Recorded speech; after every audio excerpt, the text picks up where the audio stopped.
Hello दोस्तों, welcome to my channel lawn textile.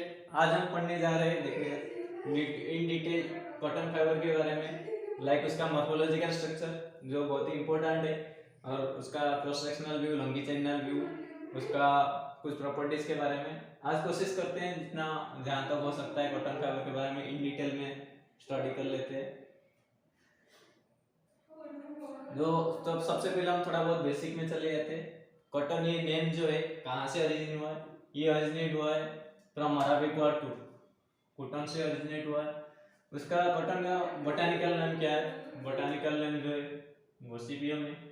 और cotton का बेसिक यूनिट क्या है? कॉटन का बेसिक यूनिट है सेलोबायोस यूनिट। उसका स्ट्रक्चर और ये कैसे फॉर्मेशन आती है हमने पिछले वीडियो में बताया हुआ है, फिर भी हम थोड़ा बहुत देख लेते हैं। जब दो anhydro D glucose unit beta one four glucoside linkage में जब ज्वाइन होते हैं एक डाइमर क्रिएट करते हैं। वो डाइमर को जो है कॉटन का बेसिक यूनिट है और उसको सेलुलोज यूनिट कहते हैं। चलिए अभी देखते हैं कि कॉटन का मॉर्फोलॉजिकल स्ट्रक्चर को देखते हैं। ये दोस्तों कॉटन का मॉर्फोलॉजिकल स्ट्रक्चर। कॉटन का जो मॉर्फोलॉजिकल स्ट्रक्चर है वो चार पार्ट में कंसिस्ट है। Number 1 cuticle, number 2 primary wall, number 3 secondary wall और नंबर 4 लिगमेंट। अभी एक बाय एक हम देखते हैं क्यूटिकल क्या है। जो कॉटन फाइबर का आउटर मोस्ट लेयर है वो है क्यूटिकल। ठीक है, इसका जो मेन कंपोजिशन है उसमें फैट रहता है, ऑयल रहता है और वैक्स रहता है। ठीक है, और ये जो है जब कॉटन फाइबर ग्रो स्टेज में इनिशियल स्टेज में रहता है ये लुक्स लाइक ऑयली फील रहता है, लेकिन जब ये मैच्योर हो जाता है तो ये बहुत ही हार्ड हो जाता है लाइक वेनिस। और ये जो है outer layer cuticle cotton fibre को प्रोटेक्ट करता है फ्रॉम एनी मैकेनिकल और केमिकल डैमेज। उसके नीचे जस्ट इमीडिएट जो लेयर रहता है उसको हम प्राइमरी वॉल बोलते हैं। प्राइमरी वॉल में जो मेन कंपोजिशन रहता है सेल्यूलोज रहता है, लेकिन उसमें थोड़ा बहुत पेक्टिन और प्रोटीन भी रह जाता है। इसमें जो सेल्यूलोज रहता है जो माइक्रोस्कोपी में देखा गया है ये फाइब्रिल्स के फॉर्म में रहता है। यानी जो फाइब्रिल्स के फॉर्म में रहता है ये फाइब्रिल्स जो है एक एंगल में रहते हैं फाइबर एक्सिस के साथ, ये नहीं कि पैरेलल रहते हैं। फाइब्रिल्स जो है यहाँ पे एंगल में रहते हैं, और ये प्राइमरी वॉल में जो फाइब्रिल्स रहते हैं वो अराउंड 70 डिग्री एंगल में रहते हैं विद फाइबर एक्सिस। लेकिन उसके नीचे जो रहता है जस्ट इमीडिएट नीचे उसको हम सेकेंडरी वॉल बोलते हैं। और ये इसका जो मेन कंपोजिशन है कंसेंट्रिक लेयर ऑफ सेल्यूलोज में रहता है, और it contributes most of the weight of the fibre. इसमें भी जो फाइब्रिल्स रहते हैं वो जो एंगल में रहते हैं वो अराउंड 20 to 30 डिग्री एंगल में रहते हैं। और चलिए अगला पार्ट देखिए, अगला जो है लिमेन है। Lumen it looks like a cylindrical but, और ये जो है कॉटन फाइबर के थ्रू आउट लेंथ में रहता है। जब कॉटन फाइबर ग्रो स्टेज में रहता है, इनिशियल स्टेज में रहता है, तो उसका जो क्रॉस सेक्शन है 30-35% रहता है, लेकिन आफ्टर ड्राई एंड कोलैप्स तो इसका जो क्रॉस सेक्शन है 5 to 6% रहता है। इसका जो मेन कंपोजिशन है उसमें कुछ इम्प्योरिटीज रहते हैं, प्लस इसमें कलरिंग रहता है। और मोस्ट इम्पोर्टेंटली जो कॉटन फाइबर का कलर है वो लिमेन में जो कलरिंग मटेरियल है उसके ऊपर डिपेंड करता है। ये अगला देखते हैं कि कॉटन का लॉन्गिट्यूडिनल व्यू। जब हम माइक्रोस्कोपिक में देखा गया है तो उसका कॉटन का लॉन्गिट्यूडिनल व्यू ऐसे दिखता है, जैसे कि फ्लैट है, स्पाइरली ट्विस्टेड है विद कन्वोल्यूशन से। ठीक है, और ये सरफेस जो है रफ है। और इसका जो क्रॉस सेक्शनल व्यू जब कॉटन फाइबर कैसे ऊपर से देखा गया है, एक राउंड काट के उसको ऊपर से देखा गया है, वो कैसे दिखता है? वो ऐसे ही दिखता है, जिसको कि हम डबोन शेप और किडनी शेप भी बोलते हैं। तो अभी देखते हैं कन्वोल्यूशंस के बारे में। अभी हमने जो इससे पहले डिस्कस किया था morphological structure, cross sectional view और लॉन्गिट्यूडिनल व्यू, ये सारे इंटर रिलेटेड है। ठीक है, तो वो इसलिए मैंने सबसे पहले बताया था कि उसमें से रिलेशन यहाँ पे निकलता है।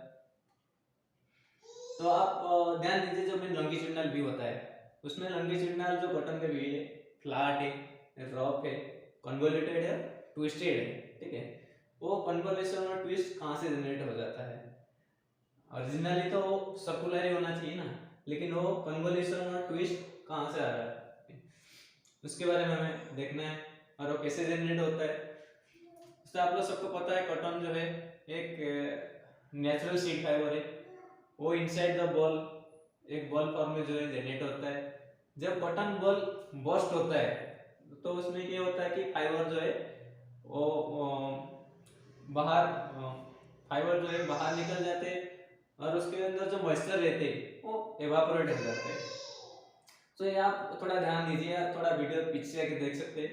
मैंने जब बताया था कॉटन का मॉर्फोलॉजिकल स्ट्रक्चर, उसमें ल्यूमेन में मैंने बताया था at initial stage lumen content जो है 30 to 35% of its cross section, मतलब जो फाइबर का क्रॉस सेक्शन का 30 से 35% जो है ल्यूमेन कवर करता है। लेकिन जब ड्राई होता है, मतलब जब मॉइस्चर उसका एवापोरेट हो जाता है, वो 5 से 6% रह जाता है।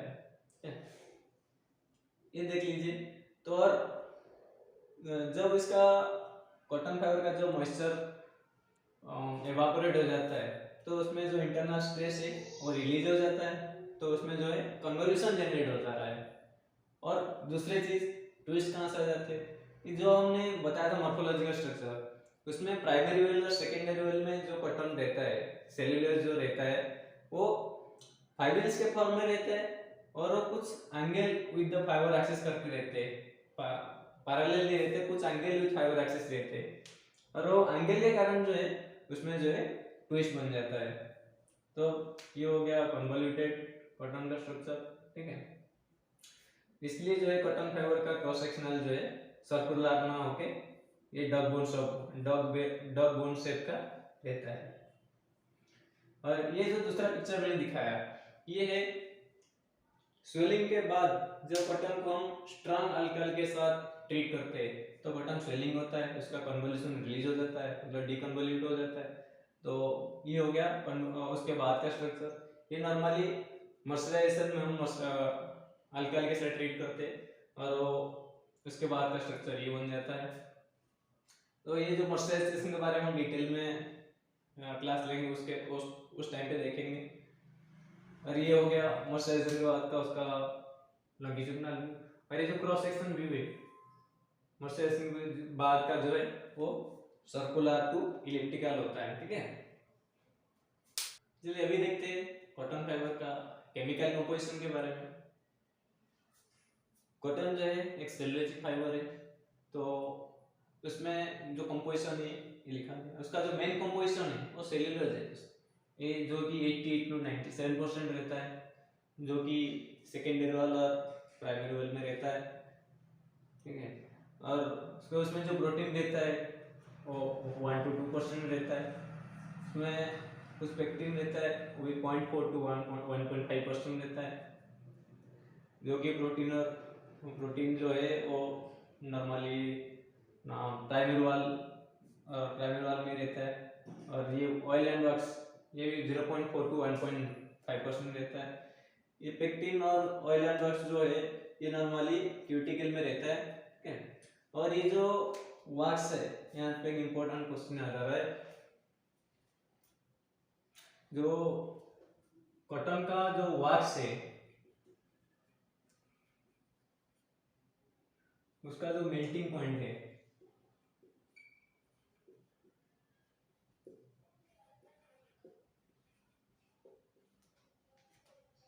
ये 60 to 80 डिग्री सेल्सियस है।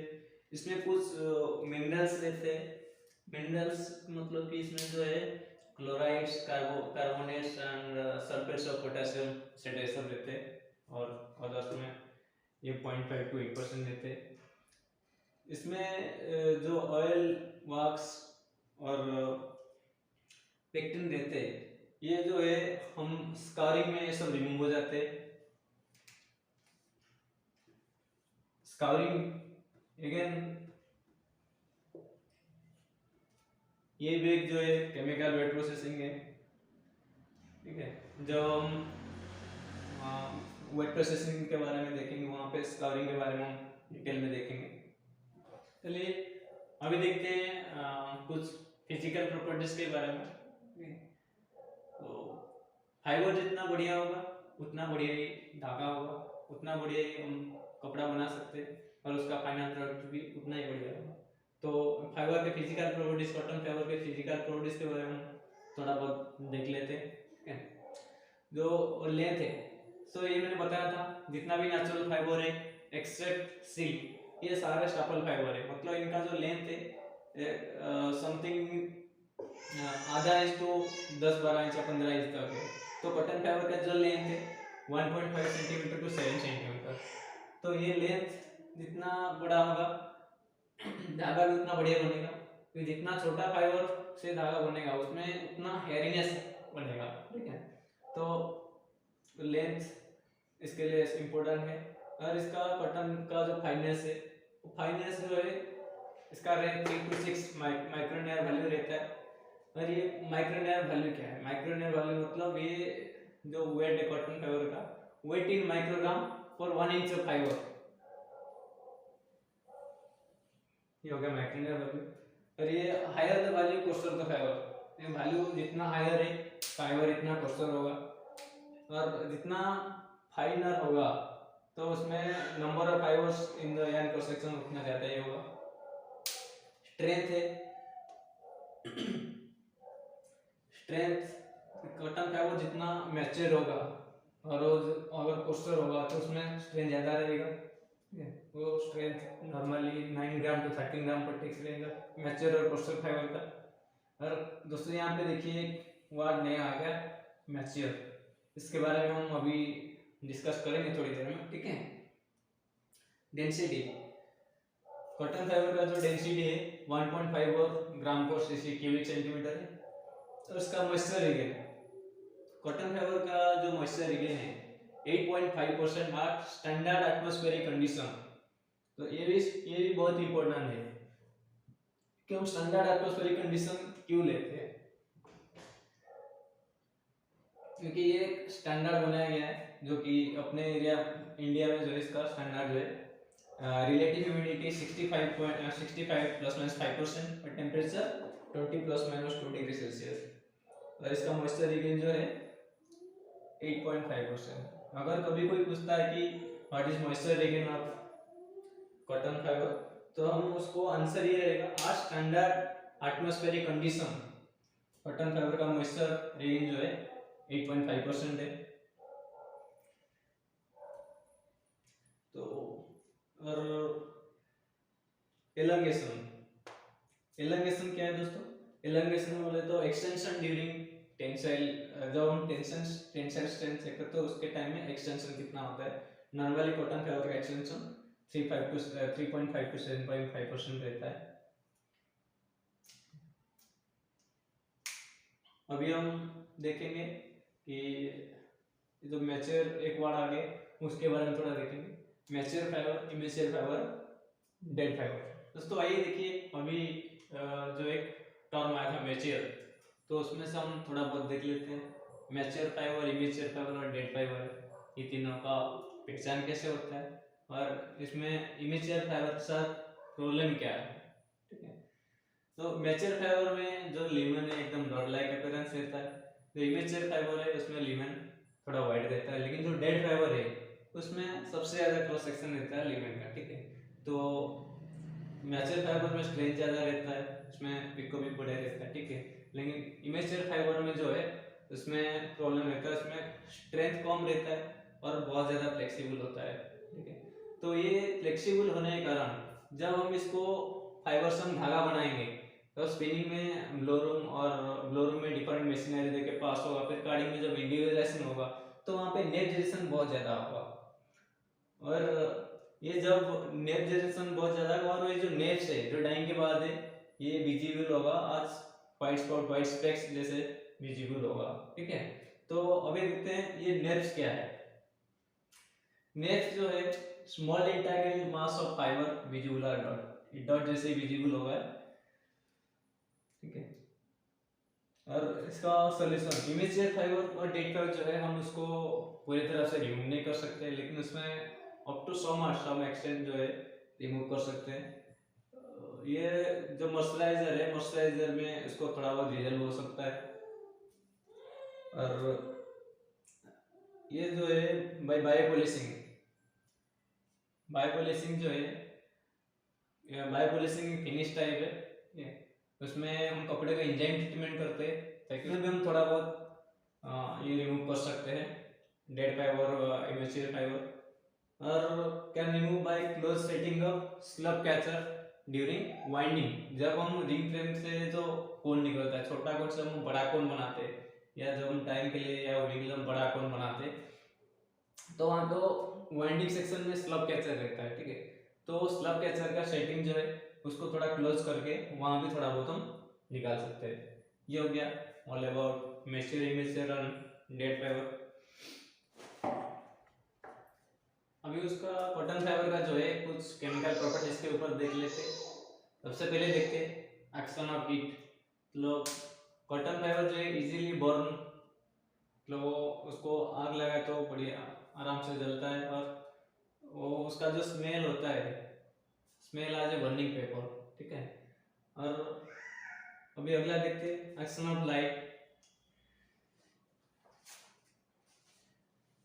कॉटन फाइबर जब लाइट में रहता है, एक्सपोजर टू सनलाइट, मतलब जब लॉन्ग पीरियड के लिए रहता है, तो ये जो है एटमॉस्फेयर ऑक्सीजन के साथ, जब कॉटन फाइबर को हम लाइट में एक्सपोजर करते हैं सनलाइट में, तो ऑक्सीजन एटमॉस्फेयर रहता है, तो इसके लिए जो है ऑक्सीजन जनरेट होता है और धीरे धीरे टेंडरिंग भी होता है।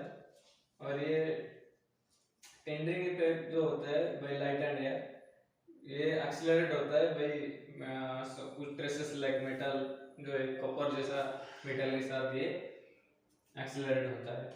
Acid, effect of acid, strong acid like 70% concentrated H2SO4 HCl, ये कॉटन फाइबर को डैमेज करता है।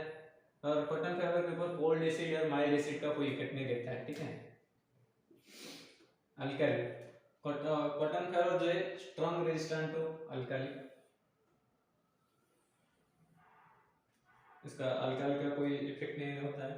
वाटर, कॉटन फाइबर जो है, जो ऑन्स का और कॉटन फाइबर रहता है, उसमें ऑलरेडी कॉटन का जो ऑयल वॉक्स ये सब रहता है, तो डिजल्व नहीं होता है, लेकिन स्काउरिंग के बाद जो है कॉटन का एब्जॉर्बेंस बढ़ता है, वो इजीली डिजल्व हो जाता है।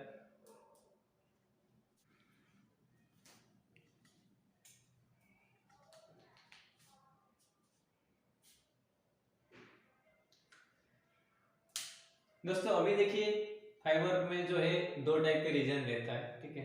जहाँ पे ऐसे कई रीजन मिलेंगे जहाँ पे फाइबर के जो मॉलिक्यूल है उसे टाइटली पैक हुए होंगे, ठीक है। और ऐसे कई रीजन मिलेंगे इसमें फाइबर के मॉलिक्यूल ऐसे लूजली पैक होंगे, ठीक है। तो ऐसे हमें जो मॉलिक्यूल का जो पैकिंग है, इसके हिसाब से हमने इसको दो कैटेगरी में किया। एक तो क्रिस्टलाइन रीजन है, जहाँ पे मॉलिक्यूल जो टाइटली पैक होते हैं उसको हम क्रिस्टलाइन रीजन बोलते हैं। जहाँ पे मॉलिक्यूल लूजली पैक होते हैं उसको हम अमोर्फस रीजन बोलते हैं। तो ये दोनों बहुत ही इंपॉर्टेंट। कॉटन फाइबर में जो क्रिस्टलाइन रीजन रहता है 65 to 70 रहता है, अमोर्फस रीजन रहता है 30% अराउंड रहता है। Crystalline region is responsible for strength, stiffness, durability. Crystalline region ज्यादा रहेगा तो उसमें लेस चांस है कि डैमेज बाय केमिकल रहेगा, और क्रिस्टलाइन रीजन रहेगा तो वो कपड़ा लेस ऑब्जर्वेंट होगा और स्टिफ हैंडेड होगा, ठीक है। और अमोर्फस रीजन होगा, amorphous region is responsible for moisture absorption, फिर स्ट्रेच एटसेट्रा, ठीक है। तो कॉटन फाइबर में जो रहता है 70%, 65 to 70% रहता है क्रिस्टलाइन रीजन, अराउंड 30% रहता है अमोर्फस रीजन। आज हमने ये जो हमारा वीडियो था, टोटल वीडियो हमने कॉटन का ज़्यादातर प्रॉपर्टीज, स्ट्रक्चर का, cross sectional view, longitudinal view, morphology का structure, why cotton convoluted and twisted, और उसके प्रॉपर्टीज के बारे में, और dead fibre, mature fibre, immature fibre, etcetera. मतलब ये वीडियो में बहुत कुछ हमने कवर किया है, ठीक है। फिर भी textile is a vast subject, इसमें कहीं ना कहीं कमी तो रह ही जाता है, ठीक है। मैंने कोशिश किया मेरे तरफ से जितना हो सकता है, मैंने ये वीडियो में कवर किया। तो प्लीज़ ये वीडियो ज़रूर देखिए, और उसमें कहीं कमियाँ कुछ मिले तो मुझे कमेंट बॉक्स में ज़रूर बताइए, और अच्छा लगे तो लाइक कीजिए, शेयर कीजिए और सब्सक्राइब बटन दबा दीजिए ताकि मेरा अगला वीडियो जैसे मैं अपलोड करूँगा वो आपको दिखेगा। Thank you.